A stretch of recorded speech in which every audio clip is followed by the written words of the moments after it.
এলেম হলো একটি নূর, আলো।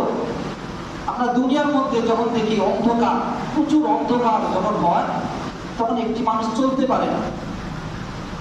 কারণ আমরা এই চোখের দৃষ্টিতে ওই অন্ধকারের মধ্যে দেখতে পাই না কি আছে কি নাই। যখন আমরা একটা লাইট টর্চ মারি, যখন ওই জায়গাটা আলোকিত হয়ে যায়, তখন বুঝতে পারি যে ওই জায়গাটার মধ্যে কি আছে, বা আমি রাস্তা দেখতে পারি লাইট জ্বালার মাধ্যমে। এখন একজন ব্যক্তি টর্চ লাইটের সাহায্যে সামনে যাচ্ছে, আরেকজন ব্যক্তির কাছে টর্চ লাইট নাই, তাহলে তার কি করতে হবে? তাকে এটা চিন্তা করতে হবে, আমার কাছে যেহেতু টর্চ লাইট নাই, তো আমার দায়িত্ব হলো যার কাছে টর্চ লাইট আছে তার সহযোগিতা দেওয়া, তার কাছে যাওয়া, তাকে অনুসরণ করে আমাকে সামনে যেতে হবে।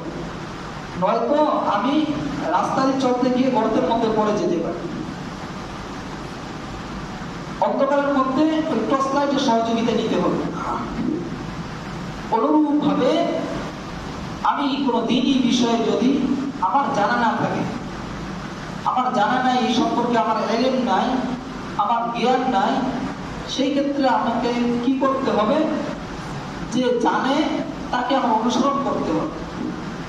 আমি জানি না, কিন্তু যে জানে সে কোন দিকে যাচ্ছে, সে কোন কথাগুলো বলতেছে, কোন পদ্ধতিগুলো বলতেছে, সেই পদ্ধতি আমাকে অনুসরণ করতে হবে। তাহলে আমি মানজিল মাকসুদে পৌঁছতে পারবো।